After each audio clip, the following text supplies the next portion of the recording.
ఈ రాత్రి దేవుని వాక్యము నిర్గమకాండము 20వ అధ్యాయము 6వ వచనం ప్రకారముగా దేవుడు ఆజ్ఞలను ఇచ్చి 10 ఆజ్ఞలు ధర్మశాస్త్రము 10 ఆజ్ఞల్లో ఇమిడి ఉంటాయి అన్నట్లుగా ఇచ్చి అందులో ఈ 6వ వచనంలో ఒక మాట జ్ఞాపకం చేస్తున్నాడు. 6వ వచనంలో నన్ను ప్రేమించి నా ఆజ్ఞలు గైకొను వారిని 1000 తరములు కరుణించువాడనై ఉన్నాను. దేవుడు 1000 తరములు కరుణించేవాడు. అంటే దేవుని యొక్క ప్రేమ ఎంత గొప్పదో.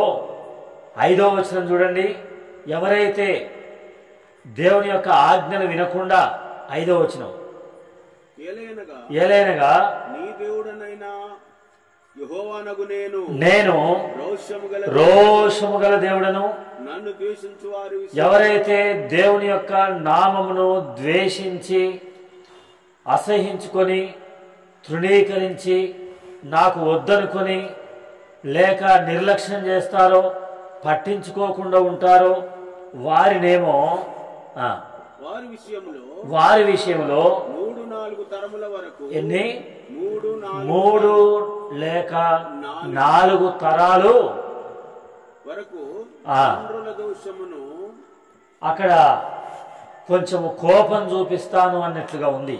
కానీ కరుణ కృప మాత్రము ఎన్ని తరాలు చూపిస్తాడంట? 1000 తరాలు. ఎవరైతే దేవుని యొక్క నామాన్ని ప్రేమించి ఎవరైతే దేవుని సన్నిధిని ప్రేమించి ఎవరైతే దేవుని మందిరమును ప్రేమించి ఎవరైతే దేవుని వాక్యమును ప్రేమించి ఎవరైతే దేవుని ప్రజలను ప్రేమిస్తారో వారిని దేవుడు 1000 తరములు కరుణించే దేవుడుగా ఉన్నాడు. ఒక తరానికి ఎన్ని సంవత్సరాలు అనుకుందాం? మనిషి ఆయుష్కాలము 70 సంవత్సరాలు అనుకుందాం. 1000 తరాలంటే ఒక తరానికి 70 అయితే 1000 తరాలంటే ఎన్ని సంవత్సరాలు? 70,000 సంవత్సరాలు. ఒక తరానికి 50 అయితే 50,000 సంవత్సరాలు. ఒకవేళ ఒక తరం అంటే సంతానం కలిగింది ఒక తరం అనుకుందాం. పెళ్లి చేసి వారికి సంతానం కలిగేసరికి 25 సంవత్సరాలు అవుతుంది. అంతేనా?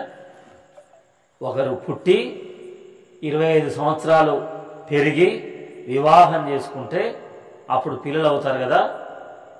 మరి 25 సంవత్సరాలు అనుకుందాం. అంటే 1000 తరాలంటే 25,000 సంవత్సరాలు.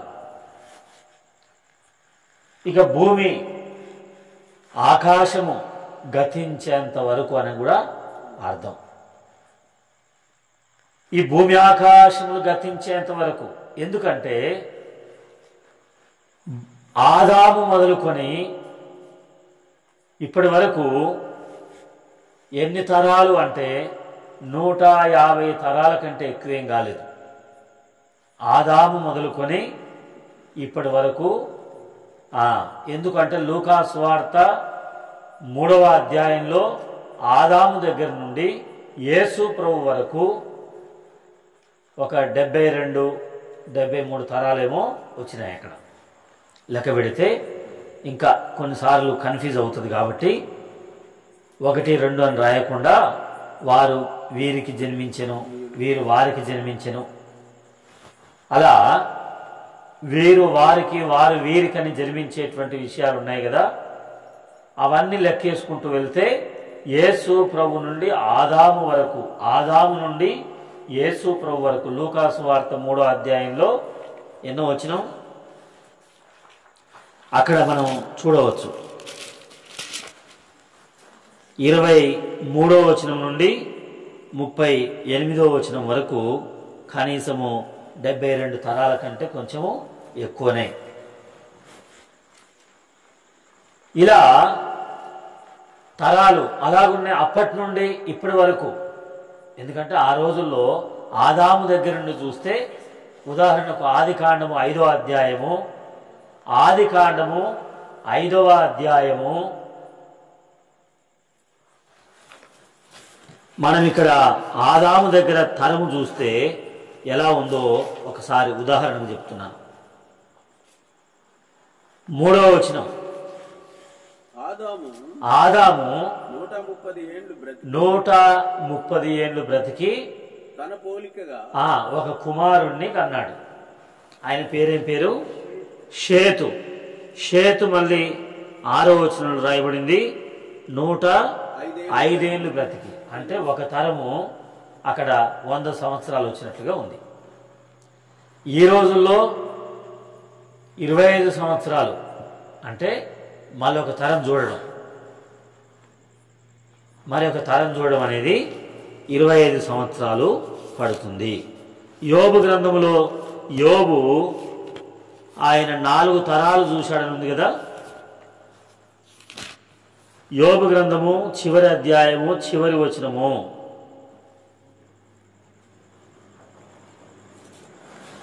చివరి అధ్యాయము చివరి వచనం.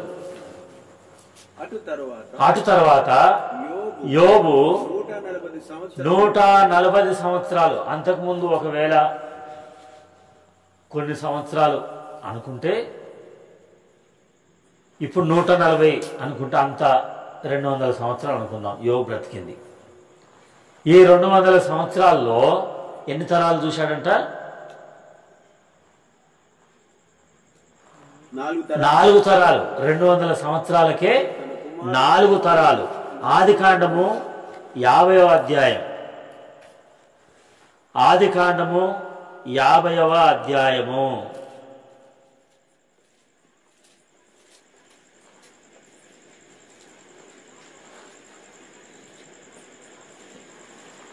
50వ అధ్యాయము 23వ వచనం. యోసేపు ఎఫ్రాయిము యొక్క ఎన్ని? ఎఫ్రాయిము యొక్క 3వ తరం. అంటే ఎఫ్రాయిం అంటే యోసేపు కుమారుడు కదా. మరి యోసేపు ఒక తరం, ఎఫ్రాయిం యొక్క 3 తరాలు చూశాడంటే ఎన్ని తరాలు చూశాడు? 4 తరాలు చూసినట్టు. అంటే యోసేపు బ్రతికింది ఎంతకాలం? 110 సంవత్సరాలు. 110 సంవత్సరాల్లో యోసేపు ఎన్ని తరాలు?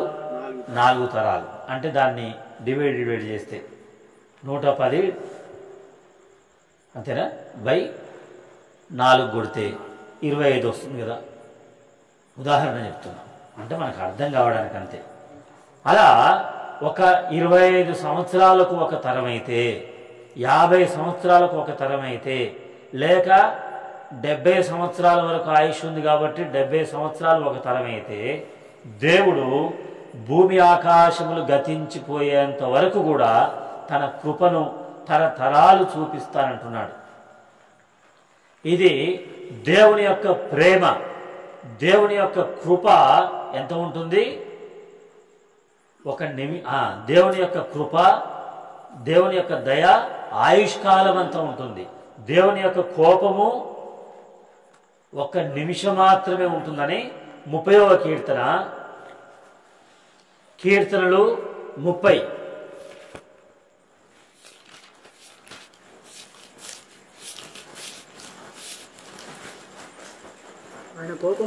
5వ వచనం. ఆయన కోపము నిమిషం ఉంటుంది, ఆయన దయ ఆయుష్కాలం. నరుని ఆయుష్కాలం ఎంత? 70 సంవత్సరాలు. కోపం ఏమో నిమిషం ఉంటుంది, దేవుని యొక్క దయనేమో ఎన్ని సంవత్సరాలు ఉంటుంది? 70 సంవత్సరాలు. అంటే ఎన్ని రెట్లు ఎక్కువ? 1000 రెట్లు ఎక్కువ. ఉదాహరణ చెప్తున్నా. దేవుని యొక్క కోపానికి, దేవుని యొక్క కరుణకు 1000 రెట్లు ఎక్కువ. అలా దేవుని యొక్క కరుణ ఆ విధంగా చూపిస్తున్నాడు కాబట్టి ఇది 2000 సంవత్సరం. 2025వ సంవత్సరం. ఇది క్రీస్తు శకం, క్రీస్తు పూర్వం కూడా ఉన్నాయి. ఇలా సంవత్సరాలు దేవుడు కాపాడుతూ ఉన్నాడు. నీ జీవితంలో, నీ ప్రయాణంలో, నీ పనిలో, నీ యొక్క ఆ కష్టములో, మీ యొక్క అనారోగ్యంలో, నీ చదువులో, నీ ఉద్యోగంలో, లేక నీకొచ్చే నిందల్లో, నీకొచ్చే అవమానంలో, నీకొచ్చే దుఃఖంలో, నీకున్న అప్పుల్లో, నీకున్న సమస్యల్లో, నీకున్న మానసిక వేదనలో, నువ్వు చేసిన పొరపాటులో, నీ దోషములో, లేకపోతే మన ఎద్దే మనల్ని ఏం చేస్తుంది? పొడుస్తుంది. అంతేనా? మన ఎద్దే పొడుస్తుంది. పాలు పోసి పెంచిన పానే కరుస్తుంది, కాటు వేస్తుంది. అంతేనా? చూడండి, అలా ఎవరు పెంచిన కుక్క వారినే చంపిందని అక్కడక్కడ వింటున్నాం. పెంపుడు కుక్క ద్వారా కూడా మరణించినటువంటి వారు ఏదో రకంగా ఏదో ఈ లోకంలో అలా ప్రమాదాలు జరుగుతూనే ఉన్నాయి. తరం వెంబడి తరం ఏమైతుంది? గతించిపోతుందని ప్రసంగి గ్రంథంలో రాయబడింది. చూడండి, ప్రసంగి గ్రంథము 1వ అధ్యాయము 4వ వచనం. తరము వెంబడి తరం ఏమైతుంది? గతించిపోతుంది. మా నాయనమ్మ చనిపోయినప్పుడు అది కార్యక్రమాలు చేసేటప్పుడు మా నాయనమ్మ వాళ్ళ అత్తగారి పేరు ఏదో చెప్పారు. అక్కడ ఒక తరం పోయింది కాబట్టి అని. మా నాయనమ్మ గారి అత్తగారి పేరు మాకు తెలియదు, మా నాయనమ్మ పేరే తెలుసు నాకు. వాళ్ళ అత్తగారి పేరు చదివినరు ఆ రోజు. ఎందుకంటే 2-3 తరాలు వెనకకు చదవాలంట, చెప్పాలంట. అందుకని ఆ ముసలోళ్ళు అప్పుడు ఆ తరం పేరు చదివారు. ఎందుకో మరి నేను అది నాకు గుర్తులేదు, ఇప్పుడు నాకు గుర్తొచ్చి చెప్తున్నా.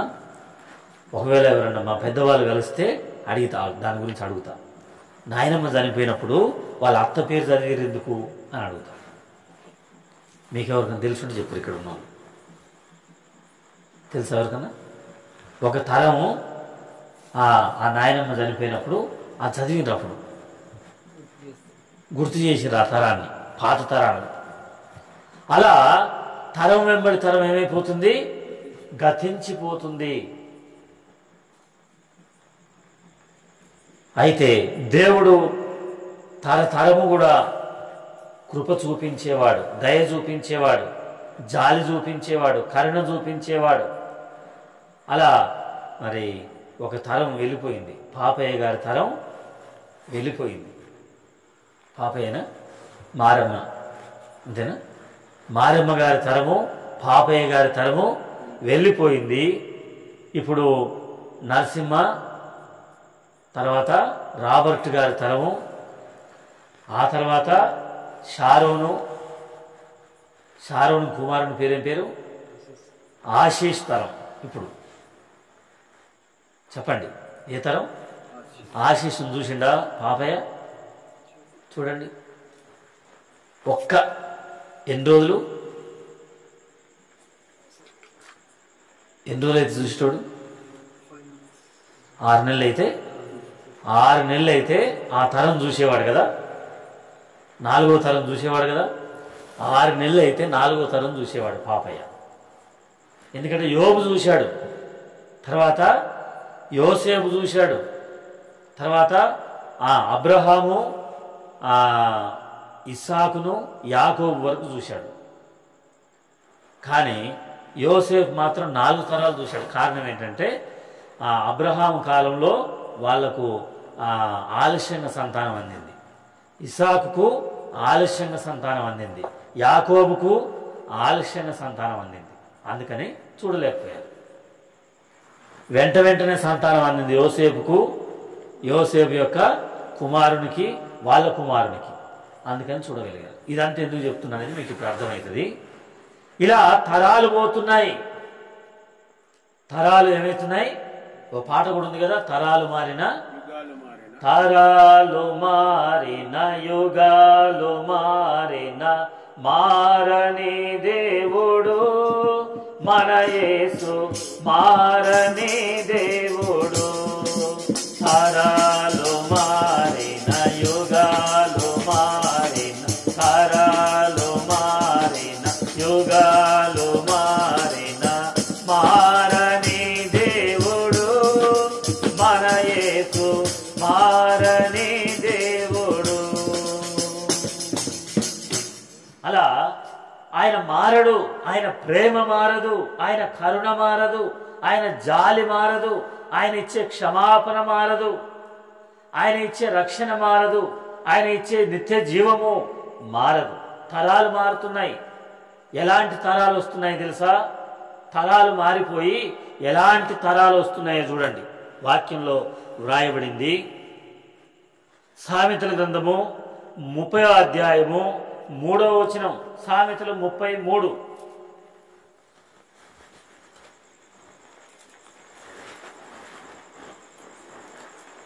సామెతల గ్రంథము 30వ అధ్యాయం 3వ వచనం. నేను జ్ఞానాభ్యాసం చేసుకున్న వాడును కాను, ఆ పరిశుద్ధ దేవుని గూర్చిన 13వ వచనం. 3 అని చెప్పాను కదా, 13. ఏముంది? నెత్తికి వచ్చిన వారి కన్నులు నెత్తికి వచ్చిన వారే. ఎక్కడ వచ్చినాయంట కళ్ళు? నెత్తికి ఎక్కినాయంట కళ్ళు. అలాంటి తరం. వారి కనురెప్పలు వారి కనురెప్పలు ఎంత పైకి ఎత్తబడి ఉన్నవి. ఇంకా 12వ వచనం కూడా. తమ దృష్టికి తాము శుద్ధులై తమ దృష్టికి తాము శుద్ధులై తమ మాలిన్యము తమ మాలిన్యము నుండి కడగబడిన తమ దృష్టికి తాము శుద్ధులై మేము బాగానే ఉన్నామని అనుకుంటూ, మాలో ఏ దోషము లేదు, మాలో ఏ నేరం లేదు, మాలో ఏ పాపం లేదు. ఎందుకంటే వారిలో దోషం ఉంటే 4 తరాలు దేవుని కోపం వస్తుంది. వారిలో దేవుని ప్రేమ ఉండి వారు దేవుని సన్నిధిలో ప్రార్థన చేసుకునే వారైతే, దేవుని ప్రేమించడం అంటే దేవునికి ప్రార్థన చేసుకోవడం, దేవుని యొక్క వాక్యం వినడం, దేవుని యొక్క వాక్యం చదవడం, దేవుని యొక్క సన్నిధిలో కూర్చోవడం, దేవునికి స్థానం ఇవ్వడం, దేవునికి సమయం ఇవ్వడం, దేవుణ్ణి లెక్క చేయడం, దేవునికి విలువ ఇవ్వడం, దేవునికి ప్రాముఖ్యత ఇవ్వడం, దేవుని తర్వాతనే ఏదైనా అనుకోవడం. అక్కడే రాసి ఉంది అన్నట్లు. నిర్గమాకాండంలో ఉంది, ఇక్కడ కూడా ఉంది. ఏమనుంది? ఇక్కడ కన్నులు నెత్తికి వచ్చిన వారి తరం ఉంది. అంతేకాదు తమ దృష్టికి తాము బాగానే ఉన్నలే, నాకు చెప్పొద్దు, నువ్వు నాకు చెప్పని అవసరం లేదు, నీది నువ్వు చూసుకో, నువ్వు పో, లేకపోతే నువ్వు చదువుకో, నువ్వు పాడుకో, నువ్వు ప్రార్థన చేయి, నువ్వు ఆరాధన చేసుకో, నాకు చెప్పకు, నేను బాగానే ఉన్నా, వాళ్ళకు చెప్పుకోపోయి. ఇలాంటి తరం ఉందంట. ఇంకా 11వ వచనం.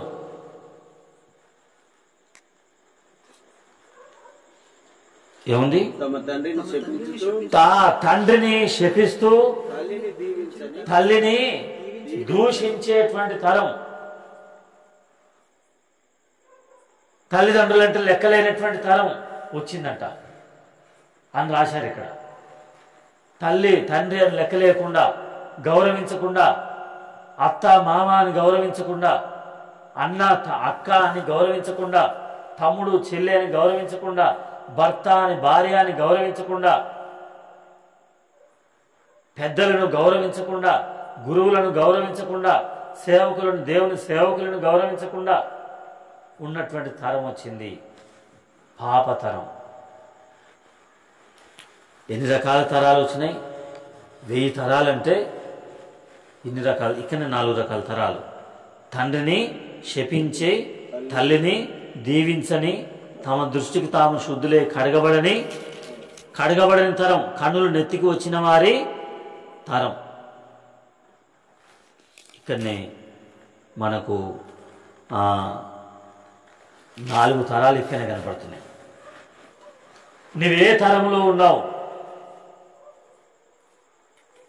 ఆదికాండము 7వ అధ్యాయము 1వ వచనం.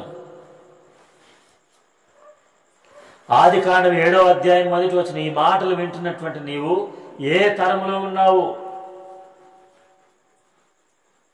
ఈ తరము వాళ్ళు ఆ ఏమన్నాడు? ఈ తరము వారిలో ఈ తరము వారిలో నీవే నా ఎదుట నీవు నా ఎదుట నీతిమంతుడవై నీతిమంతుడవై ఉంటివి. ఆదికాండం 7వ అధ్యాయం మొదటి వచనంలో నోవాహును గురించినటువంటి దేవుడు చెప్పేటువంటి మాట ఒక సాక్ష్యము. నీవు నా ఎదుట నీతిమంతుడవై ఉన్నావు. ఎలా నీతిమంతులు అవుతారు? వాక్యంలో ఉంది. మన పాపములను మనం ఒప్పుకొని, చదవండి యోహాను రాసిన మొదటి పత్రిక 1వ అధ్యాయము 9వ వచనం.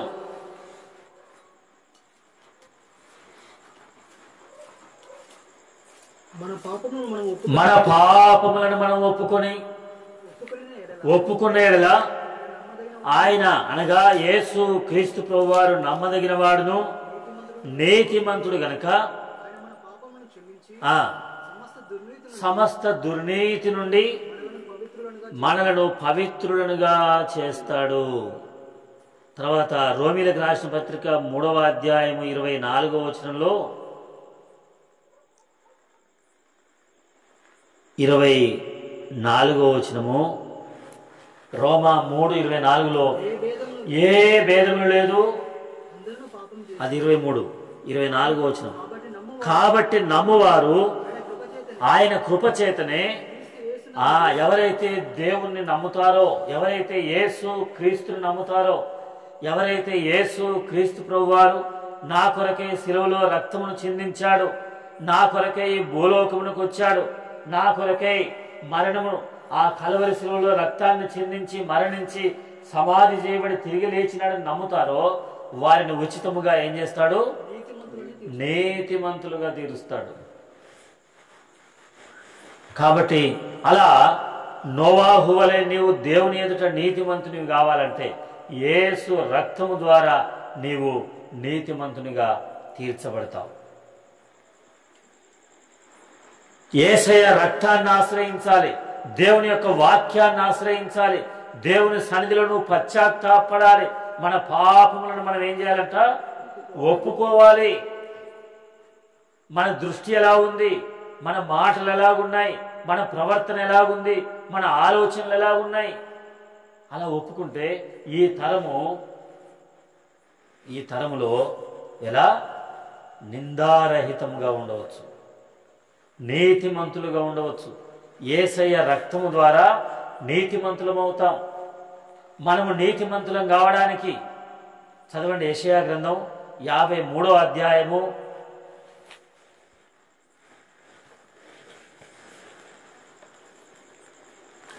53వ అధ్యాయము 8వ వచనము. అన్యాయపు తీర్పు నొందిన వాడై యేసు క్రీస్తు ప్రభు వారి యొక్క శిలువ శ్రమలను జ్ఞాపకం చేస్తూ ఒక మంచి సత్యాన్ని, ఈరోజు మనం చెప్పుకునే వాక్య సత్యాన్ని ఇక్కడ వివరించారు.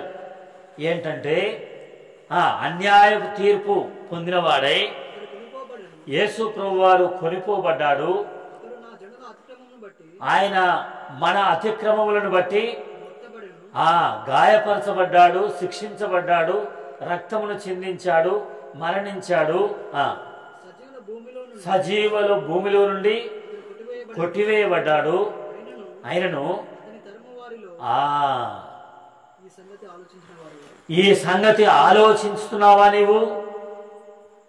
యేసు ప్రభువారు నీ కొరకే కదా హింసించబడ్డది, నీ కొరకే కదా బాధించబడ్డది, నీ కొరకే కదా దూషించబడ్డది, నీ కొరకే కదా అవమానాన్ని పొందింది, నీ కొరకే కదా కొరడా దెబ్బలు తిన్నది, నీ కొరకే కదా మేకులతో కొట్టబడ్డది, నీ కొరకే కదా ముళ్ళ కిరీటాన్ని ధరించింది, నీ కొరకే కదా ఉమ్మివేయబడింది.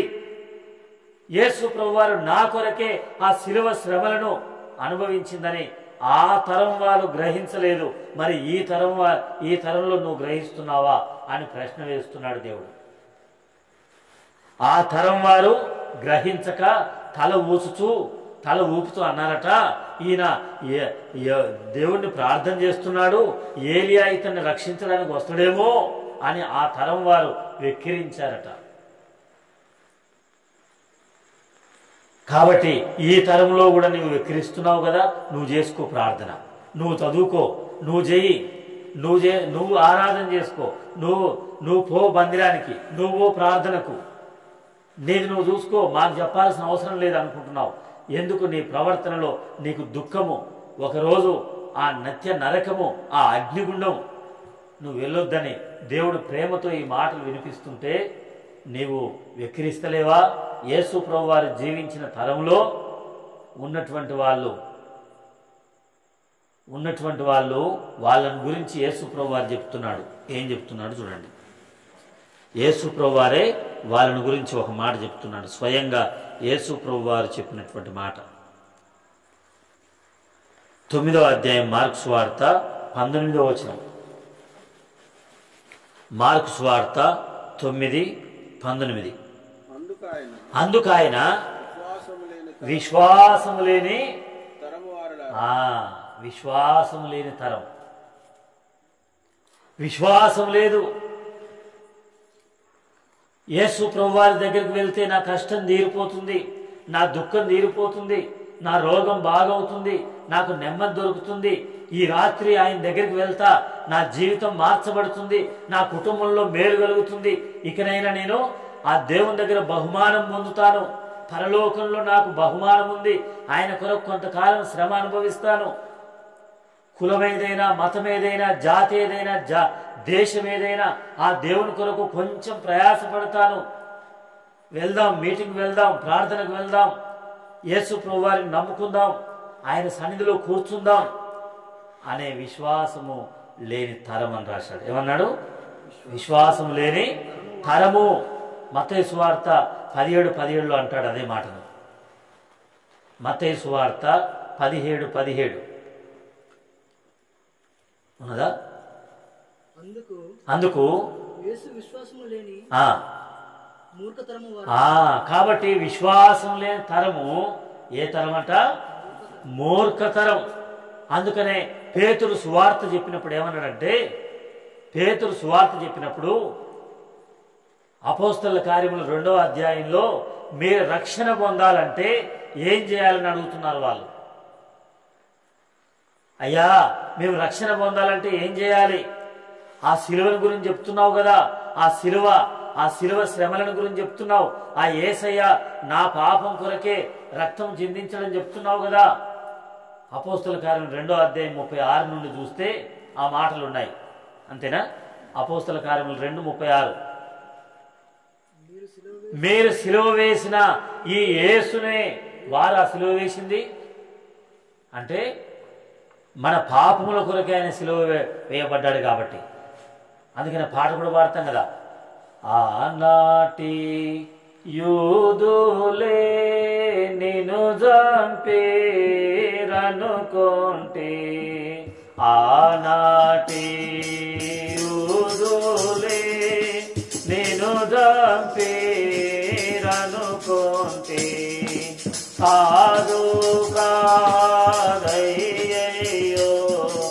నా పాప రుణమునకే, కాదు కాదయ్యో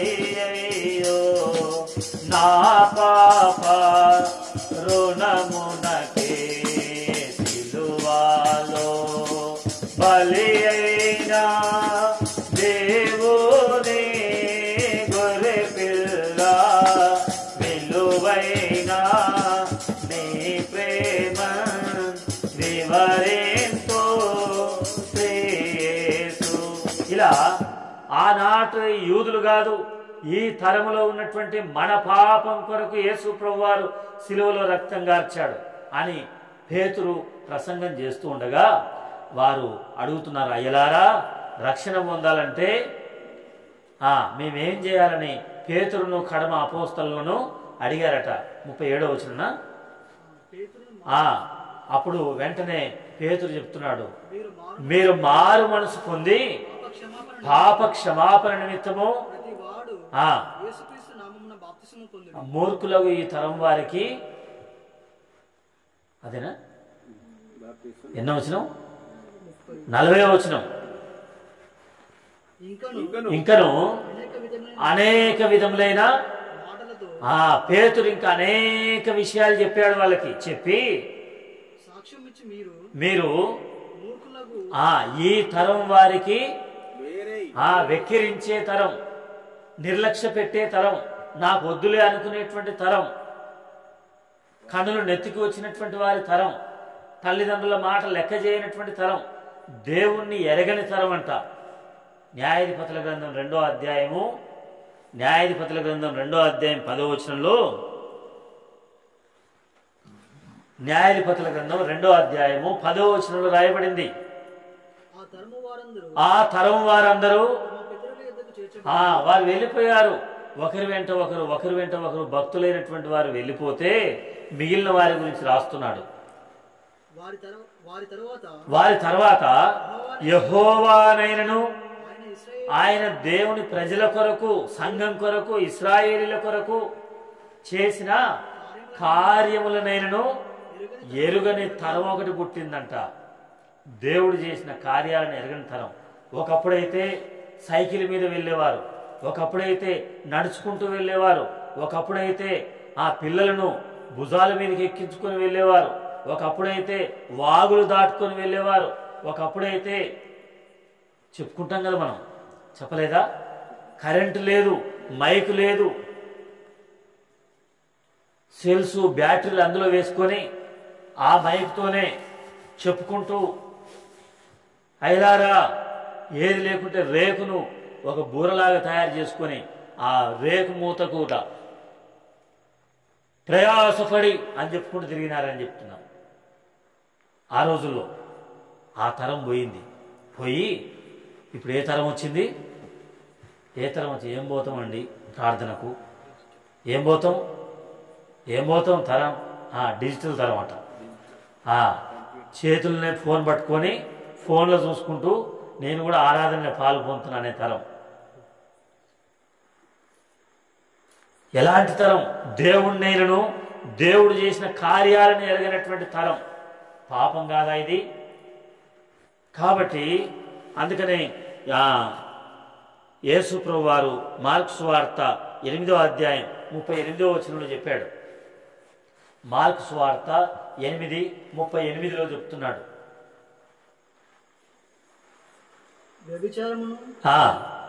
పాపము చేసేటువంటి తరం నన్ను గూర్చి, నా మాటలను గూర్చి సిగ్గుపడుతున్న తరం అంట. దేవుని వాక్యం అంటే సిగ్గుపడుతున్నారు, బైబిల్ మోసుకొని పోవాలంటే సిగ్గుపడుతున్నారు. ఎక్కడ అందరు చూసి ఏమనుకుంటారో, బైబిల్ తీసుకొని పోతే ఏమనుకుంటారో అని సిగ్గుపడుతున్నటువంటి తరం. వద్దు. ఇప్పటికైనా ఆ దేవుని ప్రేమను తెలుసుకుంటే 1000 తరాల వరకు దేవుడు ఏం చేసేవాడు? కరుణించేవాడు, కృప చూపించేవాడు, మేలు చేసేవాడు. నీకు తెలియదు, నిత్య జీవనంలో బహుమానం ఇస్తాడు. చూడండి, అపోస్తలుల కార్యములు 13వ అధ్యాయము 36వ వచనంలో దావీదుని గురించి సాక్ష్యం చెప్తున్నా. అపోస్తలుల కార్యములు 13వ అధ్యాయము 36వ వచనం. అందుకనే నేను సేవ చేస్తున్నా, అందుకనే నేను సువార్త చేస్తున్నా, అందుకనే మీటింగ్లు కలిగి ఉంటున్నా. జనం ముఖ్యం కాదు, భోజనం ముఖ్యం కాదు. 2 మాటలు, యేసయ్య నా పాపం కొరకు ఈ లోకానికి పరిశుద్ధుడిగా వచ్చి సిలువలో రక్తాన్ని చిందించి మరణించి సమాధి చేయబడి తిరిగి లేచాడు, పరలోకమునికి వెళ్ళాడు, మరలా వస్తున్నాడు. ఆయన వచ్చి ఆయన సంఘాన్ని, ఆయన రక్తంలో కడగబడిన వారిని, ఆయన కొరకు సేవ చేసేవారిని, ఆయన కొరకు సువార్త చేసేవారిని, ఆయనకు ప్రార్థన చేసేవారిని, ఆయనకు ఆరాధన చేసేవారిని, ఆయన కొరకై సంఘం కట్టేవారిని, ఆయన కొరకై మందిరాలు కట్టేవారిని, ఆయన కొరకై దేవుని ప్రేమను చాటేవారిని తీసుకుని వెళ్ళడానికి రాబోతున్నాడు అని దావీదు ఏం చేస్తున్నాడట? దావీదు దేవుని సంకల్పం చొప్పున, అది దేవుని సంకల్పం, తన తరం వారికి, ఈ తరం వారికి సేవ చేయడమే దేవుని సంకల్పం. నువ్వు రాబోయే తరానికి ఏం చేస్తావు? చేయగలవా? అప్పటి వరకు తరం ఒకవేళ గతించిపోయి వేరే తరం వస్తుందేమో, కానీ ఆ తరానికి సేవ చేయడానికి నీకు అవకాశం ఉంటుందో ఉండదో. అందుకని ఈ తరంలోనే నీ తరం వారికి నువ్వు సేవ చేయాలి, సువార్త చేయాలి. అందుకని ఇలా నేను ఏర్పాటు చేసేది కూడికలు. ఈ మాటలు చెప్పేది బాధ కలిగిన, ఇతరులు దుఃఖపడినా చేస్తే లూకాసు వార్త 17:25లో, లూకాసు వార్త 17:25 కొన్ని మాటలే చెప్పి ముగిస్తాను. లూకాసు వార్త 17:25 అయితే ముందుగా యేసు ప్రభువారు అనేక హింసలు పొంది ఈ తరం వారి చేత ఉపేక్షింపబడవలెను. యేసు ప్రభువారు చెప్పారు, నువ్వు ఈ తరంలో ఉపేక్షించబడాలి. సువార్త ప్రకటిస్తూ సేవ చేస్తూ యేసు ప్రభువారు కూడా ఆ తరం చేత ఏమయ్యాడట? ఉపేక్షింపబడ్డాడు. రాబోయే తరం అంట. చదవండి. యోవేలు గ్రంథం 1వ అధ్యాయం 3వ వచనం. యోవేలు గ్రంథం 1:3.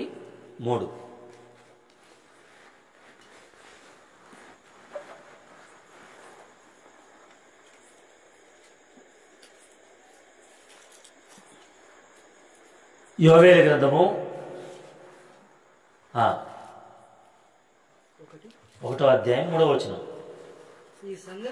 ఈ సంగతి మీ బిడ్డలకు ఏం చేయాలి? మీరు తెలియజేయాలి. మరి మీరు తెలుసుకోకుండా వాళ్ళకి ఎలా తెలియజేస్తారు? మా నాయన నాకు దేవుని విషయాలు చెప్పకుండా చనిపోయాడు,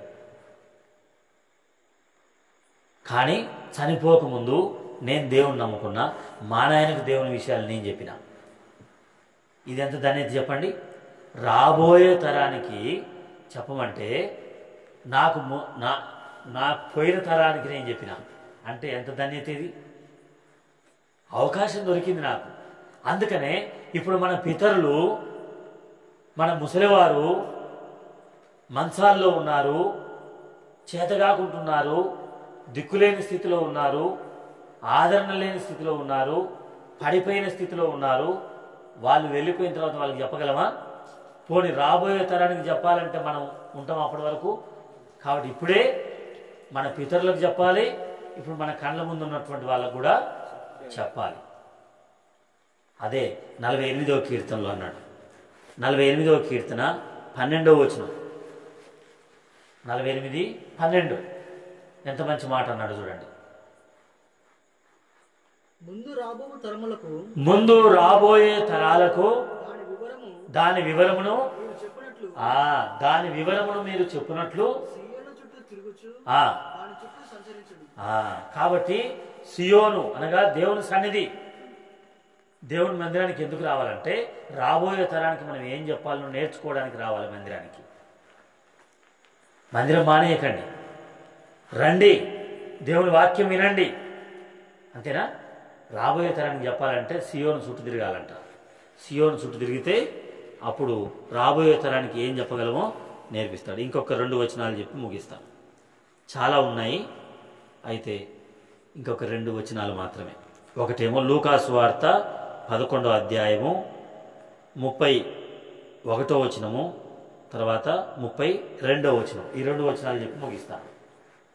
లూకాసు వార్త 11వ అధ్యాయము 31వ వచనము, 32వ వచనం. దక్షిణ దేశపు రాణి విమర్శ కాలమున ఈ తరం వారితో యేసు ప్రభు కంటే కనీసము 900 సంవత్సరాలకు ముందు జీవించిన ఆమె యేసు ప్రభు కాలంలో ఉన్న వాళ్లకు తీర్పు తీర్చబోతుందంట. అర్థమైందా? అంటే సొలొమోను తరంలో ఉన్న ఆమె యేసు ప్రభు తరంలో ఉన్న వాళ్ళకి ఏం చేయబోతుంది? తీర్పు తీర్చబోతుంది. 32లో ఏమంటాడు? నినెవే మనుషులు అంటే యేసు ప్రభు కంటే కనీసము 800 సంవత్సరాల ముందున్న ఆయన అంటే ఆ నినెవే మనుషులు 1,20,000 మంది వచ్చి ఆ యేసు ప్రభు తరంలో ఉన్నటువంటి వాళ్లకు తీర్పు తీరుస్తారంట. అలాగున్నే అప్పుడు చెప్పిన మాటలు ఇప్పుడు మనం చదువుకుంటున్నాం.